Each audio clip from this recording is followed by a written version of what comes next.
Heidi ho, everyone. My name's Tom, and this is another episode of the Ukatsu Podcast. With me, as always, Ben and Joe, the co-founders, and Mr. Coach Sammons. That's correct. We're not actually always with you on this podcast, by the way. That's true. This is like the third time we've all been here together. Hey, you know, podcast, but it's a pleasure to be here. It's always a good time when you guys can make time through your many meetings, your many Fortnite updates. Yeah. There are a lot of Fortnite updates. We updated it twice this week. Dang. Anyway, but don't let me distract you. It's March now. That's crazy. It's Pi Day, 3.14. That's insane. But you know what came out last week? Captain Marvel. We all saw it. Yeah. The three of us, me, Ben, and Sammons, we watched the Thursday night premiere. Yep, Whoa. it was the Thursday night Captain premiere. Marvel. I know you just saw it yesterday, right? I did just see it yesterday. Yeah, it was packed to theaters. Yeah. Thursday. Very happy we got there very early because we had quite the large group, and finding a nice stretch for the entire group was actually We impossible. did 3 rows. Actually, we did 2 rows, and Nick was by himself. Yeah. Poor Nick. It's okay. He seemed pretty into it. I think he was just wanting to get out of the house, and I just looked back there, and he's just munching away on his popcorn. He saw the not the Fast and Furious. It's the Fast and Furious spinoff. Hobbs and Shaw. Hobbs and Shaw. Yeah. Just watching his eyes kind of light up a little bit, and it was great. He seemed to have a good time. I've never seen a Fast and the Furious movie after the first one. Whoa. There's a lot of them. Yeah, really? I know. There's a whole universe. There's like 8 now. Yeah, we should do that sometime. They're all Yeah. fun. Yeah, I might have seen the second one like once, but I definitely didn't see Tokyo Drift on. I've heard a lot of good things about like the 4, 5, 6, 7 area. They're fun. But They're not just about driving anymore. yeah, They're like were they military movies. But yeah, Captain Marvel it was speaking of super soldiers with Hobbs and Shaw, yeah, Captain Marvel. it was not that well received Really? compared to the other movies from critics and from a very specific group of internet people. But I personally really liked it. What about you guys? Yeah, I came into it with pretty low expectations, just because, for the most part, as far as Captain Marvel goes, not very well versed in that universe. And everyone says she's like the Superman of Marvel, which is really sad since I don't know anything about her. So take that as you will. But yeah, I know nothing about her as well, and yeah. I liked it a lot. So yeah. it was good. I don't know how accurate it was to her actual comic depiction. Yeah. So I mean, I guess that's a big part too. I don't know. They've changed her backstory a few times because it used to be Marvel, like the first Captain Marvel was just like an alien dude, and then I remember the origin story from the comics, the older comics, being very much the exact same as Green Lantern's storyline, where she was a pilot and crashed, and an alien gave her superpowers. Yeah. All right. And like died itself to give her superpowers, and like it was the exact same story, but that's not what happened in this one, which I thought was pretty good. I kind of feel like they're trying to set her up to be the new Iron Man for like the after Avengers Endgame, because it's always been a 3-phase plan. You know, it's always been, a couple Avengers movies and then lead up to Thanos and then reboot. And that's kind of one of those things I wanted to ask you guys about. Like, what do you think it's going to look like going forward? Are we going to see Thor and Hulk and all those people? Or is we going to switch over to the new Avengers? It's going to be Spider-Man, Black Panther, Captain Marvel. Ant-Man. No, I don't think Hey, Ant-Man's Ant-Man's good though. No, Paul Rudd. Ant-Man is just snuck in with the rest of the And I think that's crew been right now. kind of the concern, really, is even though Black Panther was a great movie, and I love what he does as Black Panther, but the acting has always been kind of concerned, right? It's not just the characters, Iron Man being really cool, but it's really those actors that really drive the universe. Like you think of Chris Evans, like he's usually played that bad boy role, and then he's Captain America, Well, Robert Downey Jr. He's Iron Man, 100%. And was so a brilliant casting call. yeah. I think it'll take a couple movies too. Like you think about Thor, nobody liked Thor at the beginning. This was a dead movie. Thor 2 was terrible. And then they just went a whole, like directive wise, they went in a whole different direction. They said, you know what? You can be a fun Thor now, and now everyone loves Thor, right? Fun Thor. So it might take a couple of movies. I think the casting for Captain Marvel, Brie Larson. She's like got spunk in her. She can talk back. I love the scene. This isn't spoiling anything, but early in the movie, she's fighting some ship crew, and somebody's just like yelling, doing a war cry at her, and she does it right back. She just goes like, she just screams right back. I just thought that was one of the best moments. It didn't involve any dialogue whatsoever, but it really showed like she can be a very aggressive type of person, and is, a lot of people draw comparisons because who'd have known there would only be 2 superhero women movies in recent times, but they draw a lot of comparisons to Wonder Woman. That's what a lot of critics were doing too. And they're like, well, Wonder Woman was kind and compassionate and did things for the greater good, and you don't really see that in Captain Marvel. But I personally think like you don't have to always be the angel woman, right? You can be whoever you want to be, and that's I really think Captain Marvel had so much to accomplish, not just narrative-wise, because this is the movie before It's like the Endgame. prequel. This is between the 2 Avenger cliffhanger movies, and introduced a new character that's supposed to win the whole war. So it had to be very powerful. It was also a movie for women out there. There's no denying that, and I think it did a pretty good job. I know a few people who really loved the messaging from Captain Marvel. And then also, this is maybe like the one weird side thing. It was like another political commentary on war in general and refugees and, I thought it was interesting that they kind of do try to look at the greater conflict from both sides, and it's not something we typically do in our war media. It's always us versus them. The Nazis are definitely the bad guys, and the Allies never did anything wrong. But, that's not the story that everybody gets told. I think that's kind of how Hollywood is going. Even in Star Wars, right? Star Wars used to be the most like black versus white, evil versus good, and now it's like, well, I kind of like seeing a shirtless Darth Vader. Maybe he's good. Is that some humanity in the evil?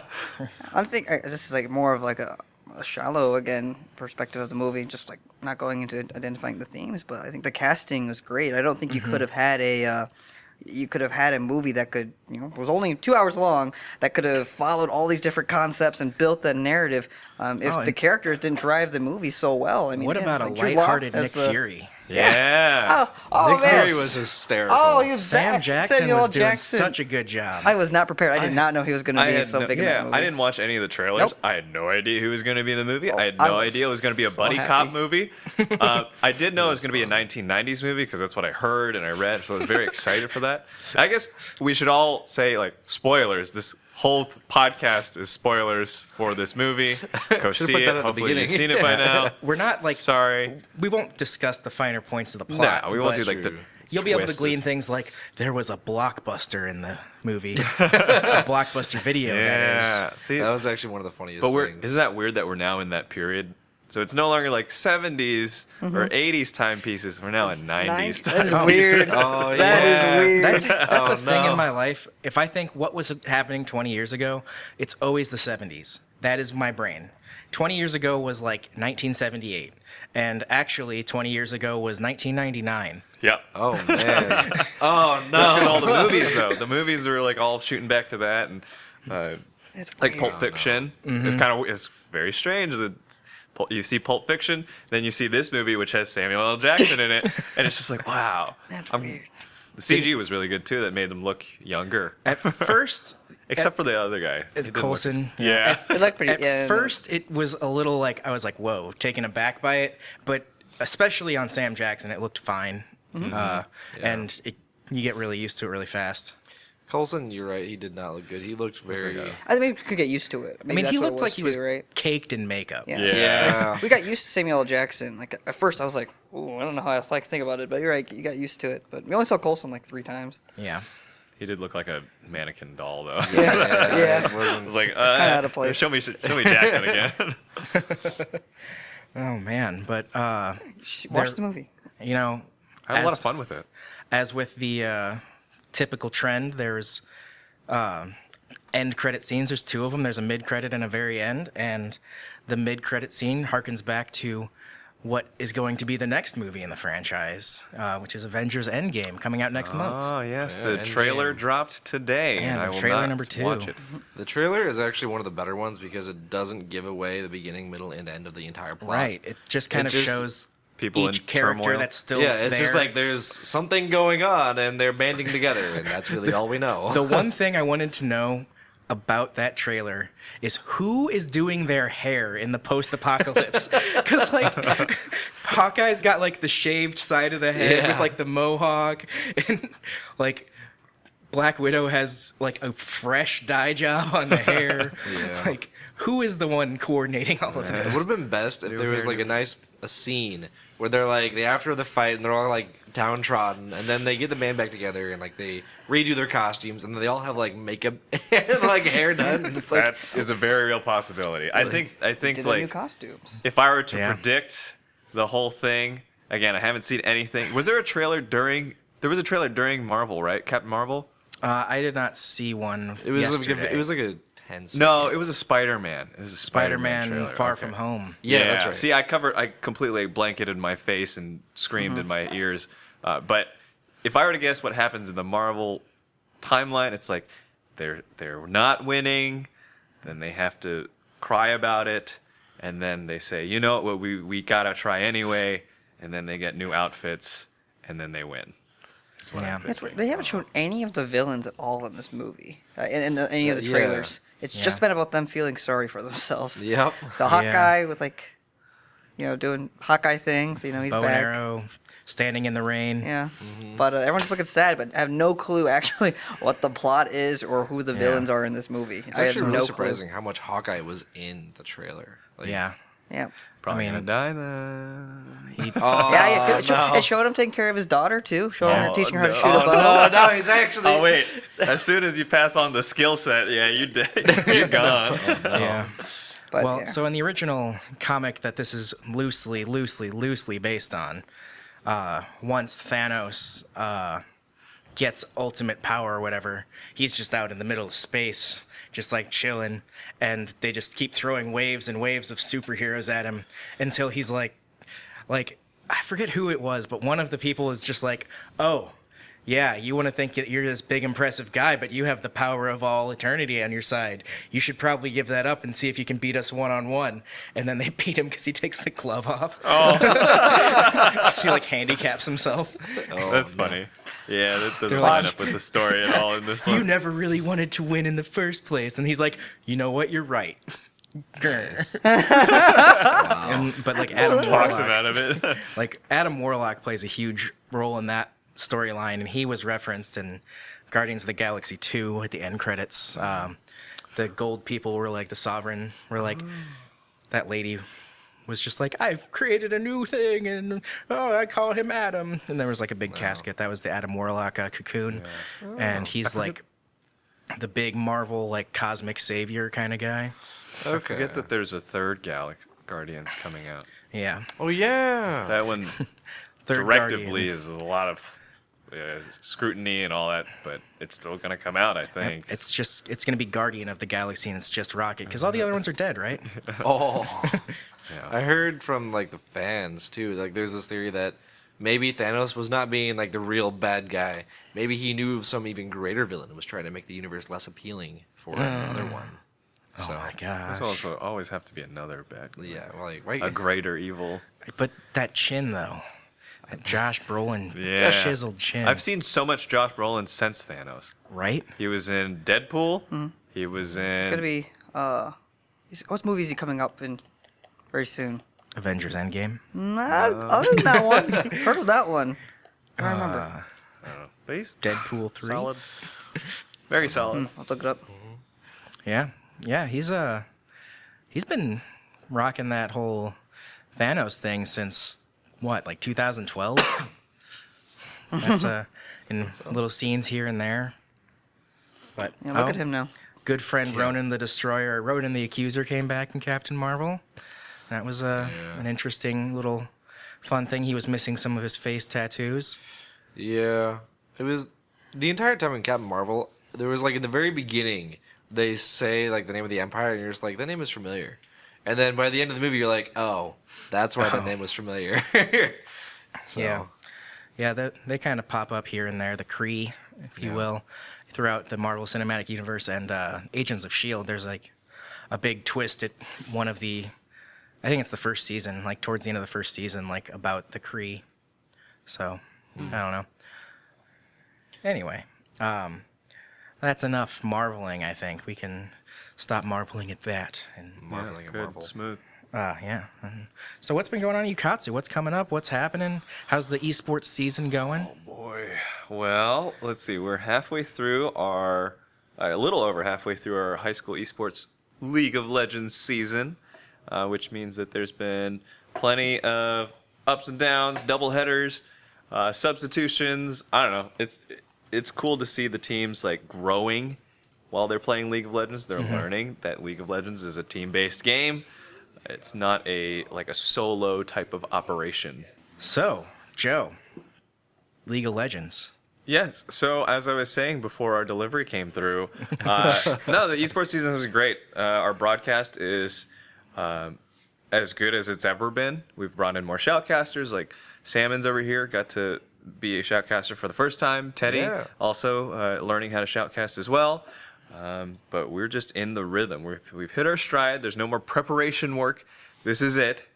And so esports side, like totally great. We're getting on the other side. We're doing more HP ups, more birthdays. Holy moly, we have so many birthdays, and they're awesome. We get to meet so many families in town. A lot of them love to play Fortnite. Not every single one though, because Smash Bros. We're doing Smash Bros. Tournaments on top of our Fortnite tournaments. I'd actually say Fortnite tournaments have stabilized. We thought they were dropping, but last week we got a crazy amount of people at the very last moment. But overall, smooth operations. Yeah. And still business development is happening too. Ben and I actually, I don't know if we should tell this to our podcast listeners, exclusive news, but we've actually scouted a location for our potential moving of Ukatsu. Oh, Dun, dun, dun. Nothing signed yet. Kids at home, parents at home. Nothing is guaranteed until it's signed and actually done after signage. But yeah, super fun. Very cool. That's exciting news. What that does mean, though, if you are listening in, so you don't freak out, is that doesn't mean we're moving out of Columbia. That's just going to be a potential new location, better location. Multiple in rooms, Columbia. perhaps? Perhaps Bigger is the a kids lot. that are younger than 12, separated from the kids older than 12, separated from people who want to work out, separated from people who just want to stream. Bigger room so we can actually separate activities. Wow. Oh, Office boy. space. Oh, you won't have to kick D&D out of the building anymore. Yeah. Oh, Well, you're right. We that's actually not have to. We do have to get a D&D type of thing. Now that I think about it, that's another thing to add to the list of planning out a potential new space. Very cool. That's exciting. But before that can happen, we got other stuff coming up, right? I mean, spring break is almost upon us. You're right. Are there any activities going on for spring break? I mean, I know you guys like to throw those. We're running a spring break camp that will be like a little sampler of everything that's happening in the summertime. So we have League of Legends all-day camp. That's one day.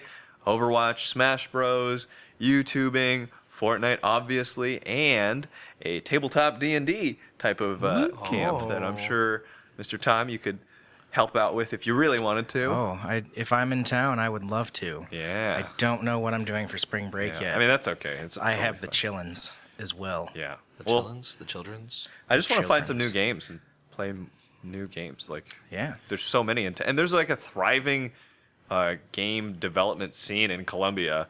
Last Tuesday, they did a whole game test night over at the Ready Center. Oh, wow. And it seems like a Beautiful. lot of people were coming up with their new card games, new RPGs. Like, Mm-hmm. They do we should. I mean, there's the play game those. jam every year. Yeah. There's more than one a year. It's Yeah. like quarterly now. Wow. I forget the name of it, but my D&D group actually was playing this game that literally will take 2 days to complete. It's not the kind of game that you like. We thought we could play it for like an hour while we were just waiting for someone to get on, and then we unpacked it, and that took like 20 minutes. And then we just looked at it, and we're like, "There's a good like 200 pieces in this thing. This is not gonna take a short time." I remember when I was a kid, we had the game Axis and Allies was kind of a new and fun thing, and we just like set it up on my buddy's pool table, and we played that game for like months because we didn't always hang out at his house. Yeah. But every time we did, we played Axis and Allies for like 3 months. That's fun. Nice. That's super fun. It's that kind of game, I guess. But speaking of other things new, you said new gaming experiences. D&D's got a new module coming out, I think in May. And How it's often does that happen? well, As someone who doesn't play a lot of D&D, I don't. they usually do an official like release. It seems like about twice a year. Okay. And Oh. sometimes it's Oh, that's pretty. like sometimes it is adventure, sometimes it's new rules. So the most recent one was in October and November, and it's called Dragon Heist, Waterdeep Dragon Heist, and that was a 1st through 5th level adventure. And then they released a supplemental book like a month later that was the Dungeon of the Mad Mage. And so in Waterdeep lore, in like the Forgotten Realms lore, there's a giant dungeon under the city of Waterdeep. And so it was kind of just a series of adventures to take your 5th level characters from the other campaign through that dungeon and get them to 20th level. Oh. So that came out like last quarter last year, and this is coming out in May. But then there's also like rules supplements, like Mordenkainen's Tome of Foes, for instance, came out, I believe, before Waterdeep did last springish, and that was new enemies, kind of, and more lore behind the like what the enemies are like. So that was more of a rules supplement, whereas this Waterdeep is more of an adventure. So like I'd say they are kind of hitting adventure modules like once a year. And this new one that's coming out is actually a compilation of a bunch of nautical adventures, and some of them are recreations of first edition Dungeons and Dragons adventures that have been updated for the current edition, which is kind of cool.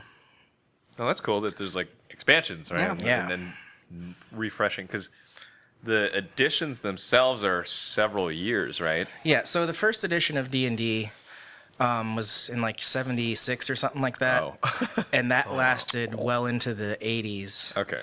And then they did second edition, and that lasted for freaking ever. Second edition D&D was like at least the mid 80s through the mid 90s. Oh boy. What the then- heck? So they really accelerated their editions.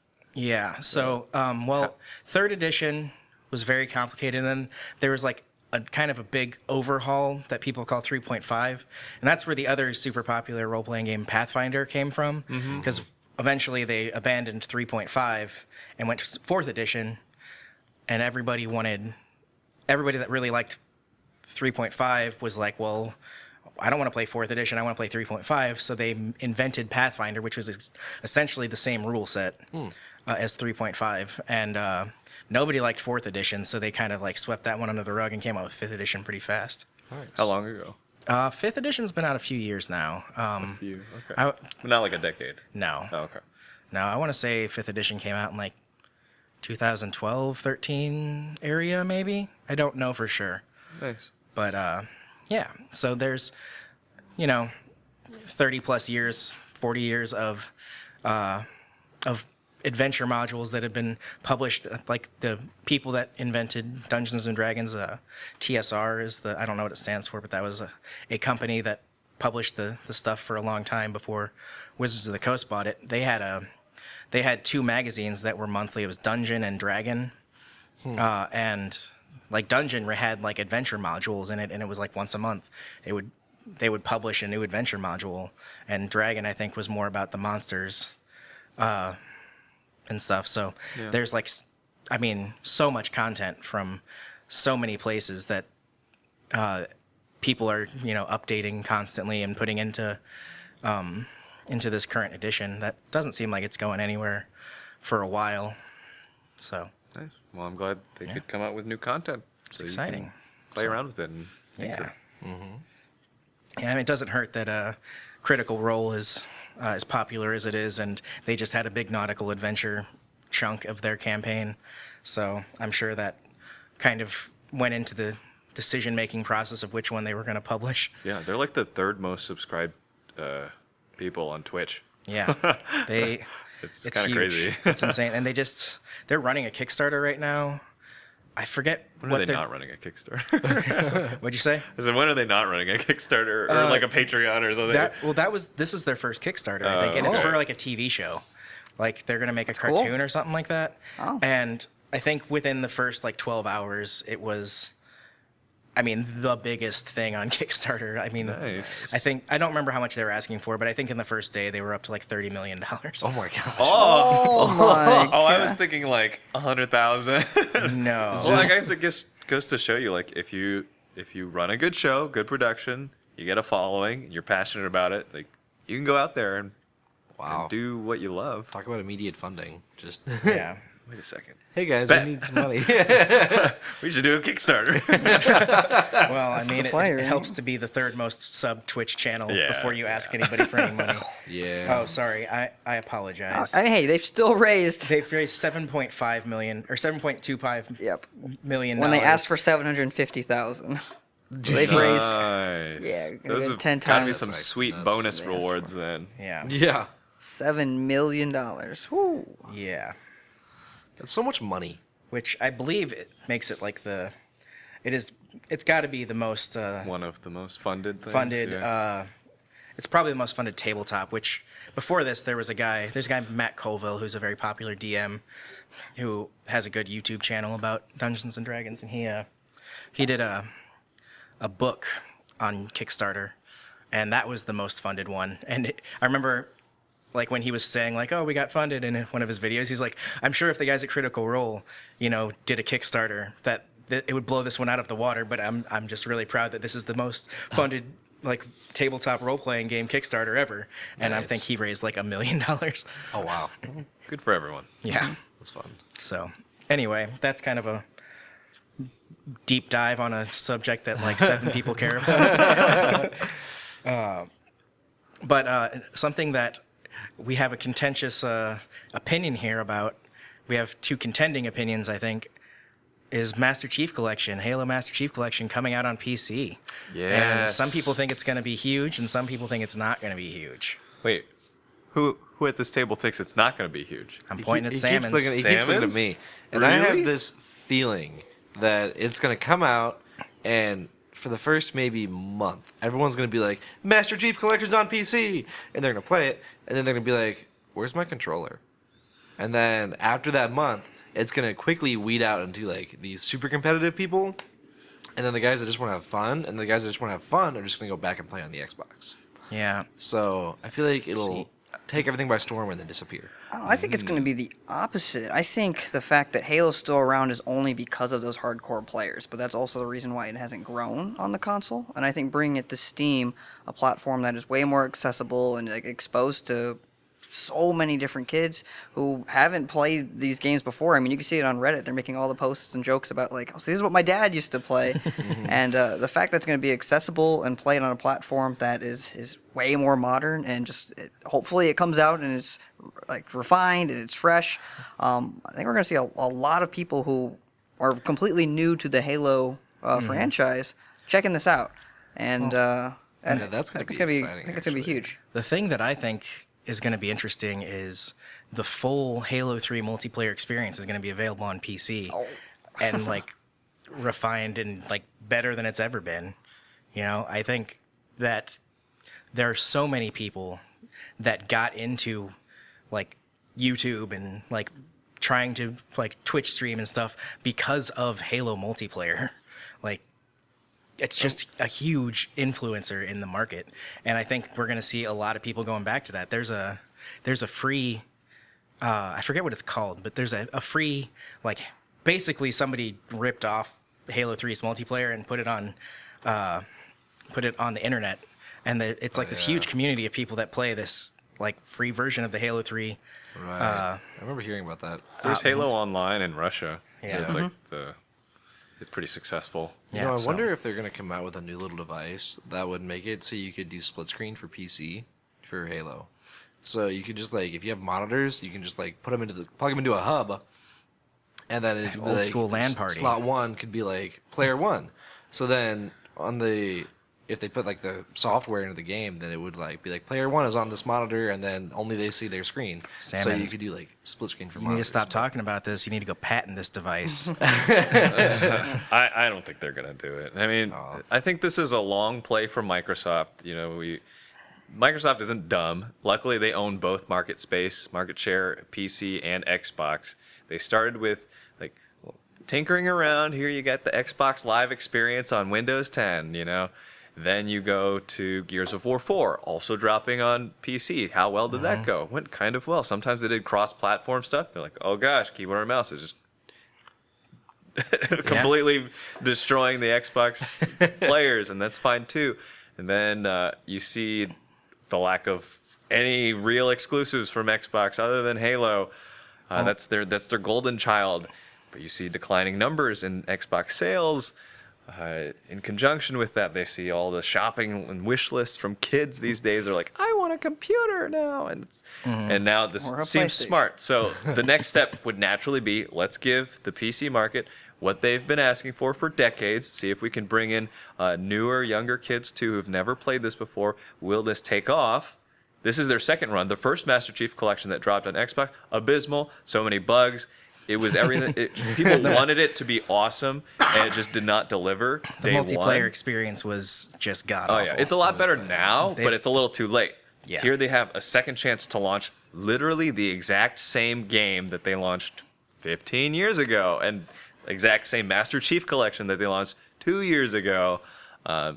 They're hopefully not going to botch this. They're hopefully going to bring in more people, and I think this is the knife or the dagger that says, okay, Xbox, PC, it's like one uniform experience now. Doesn't matter what you're playing on. Sure, we'll separate the lobbies, but you can, if you so choose, do this whole cross-platform thing, because I think that's what it's going towards.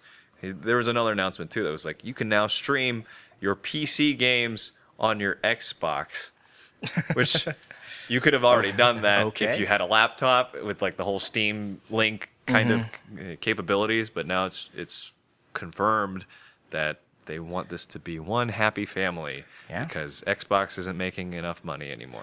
Well, and they've been pushing this Xbox Game Pass, which I think could become very popular. I mean, GameFly was popular when mail delivery things were still relevant, and it's basically GameFly but downloadable content, so...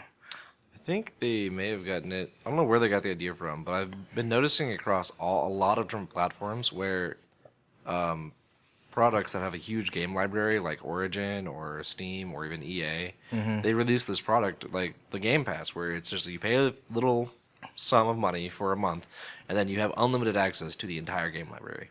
Just takes, a month to download one of the titles to play it. But Overall, though, I'm stoked because fun. I've been looking for an FPS game. Destiny 2 almost became that game for me.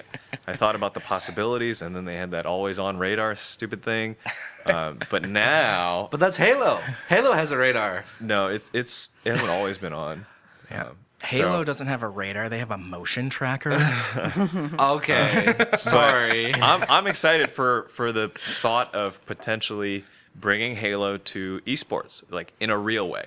I've MLG. I've worked in the professional Halo scene a little bit, and it's fine, but it's such a small community that it's not doing anything. And so if you can bring in millions of people to play this game, which the formula works, right?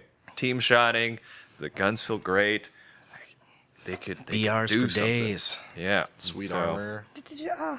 I'm ready. I'm ready for it. I don't know when it's dropping, but it is something that I will definitely pick up. Looking forward to. Maybe we'll have it available to play at Ukatsu. That's right. The question will be is whether it'll stay, right? It'll come back probably with a huge splash, but how long is They're is gonna the make some longevity sales. there? They gotta have the longevity I there. think Well- they'll get the nostalgia money, and then it's all a test run for when Halo 6 drops. They say, okay, it did so well that it's dropping on both PC and Xbox day one, and that could open up a new. It's not going to take over, right? Yeah. There's nothing that's going to take over Fortnite. Apex tried. We were like maybe, and now it's already fallen back down. It is falling But down. there's still room in the whole landscape of games in general for there to be 100,000 people that constantly play this game, 1 million people that constantly play this game, and you're going to find communities. I know that despite my opinion that I think it's going to die off, I'm still going to love it because Halo was my favorite game for a very, very long time. So I'm going to get it. I'm going to have fun. Yep. I can't tell you how many times I've run through Halo 1's campaign on legendary difficulty with my friend Aaron. Yep. That was like our Friday night, like before we go and do anything else. We get off school and college, finish our classes, we'd turn on Halo, play a couple levels on legendary, and then go out for the night. And that was like a very big thing for us. Now it's going to run over 60 frames per second. Oh my goodness, it's going to be so Yeah. good. So good that the human eye cannot perceive it, but nobody cares because the numbers are bigger. All right. I'm not going to have this discussion. I'll sit you down, and you'll say, look at this. Now look at this. And you go, I don't understand why it's... Well, it's because it's different. I will look at a 4K image and an 8K image and say, wow, I literally cannot perceive the difference here because my eyes are not made to care. I will not.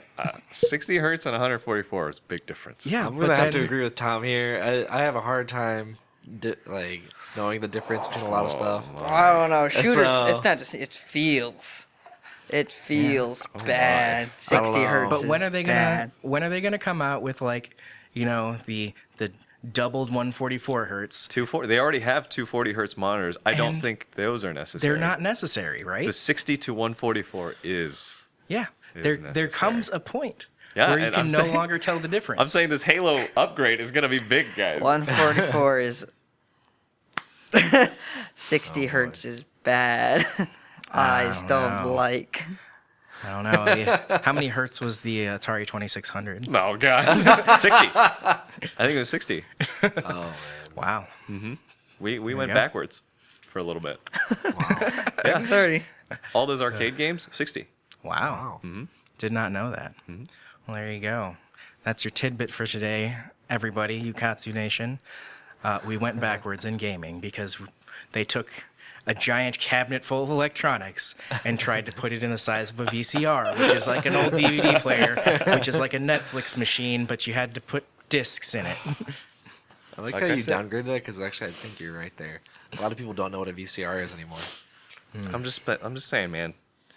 Shadow of the Colossus, Dynasty Warriors, those things dropped to like 10 to 15 frames at one point. And we just Dynasty went along Warriors. with it. I remember thinking Dynasty Warriors had to be like the most advanced game of all time because there were like 200 people on screen at the same time, all getting killed by my massive glaive or whatever. Dynasty Warriors was fun. It was the one game I could actually play with my sister. So that she would actually play. It was a fun game. Nice. Well, I think that is going to wrap up our discussion for today. Does anybody have any final thoughts, closing thoughts, things they want to talk about that we haven't yet talked about? We've just booted off last week, booted up the Save Ellie initiative. So snacks portions go to Ellie's $5,000 heart surgery. Oh my gosh. And if we don't save her by then, we'll just donate it to some other shelter or something like that. But Ellie's been great with us, and she's been here every step of the way since December. So any donations are greatly appreciated. You'll find a link on Ukatsu's website, as well as the next time you stop in for a show, get some popcorn, get some snacks. Some of that will go to the surgery. Real talk. Very cool. Save Ellie. That's nice, We don't Ben. even know where she is right now. She's probably sleeping on Yeah. your desk. That's okay. She got locked in the storage room. Oh, wait, you're earlier. right. Oh, she's still in the storage room? Oh, no. I'll go get her out. Oh, no. Oh, my. All right, well, free your pets. All right, guys, this has been another episode of the Ukatsu Nation podcast. I hope you have a wonderful day. See ya. Don't get blown over. Peace sign. Peace sign.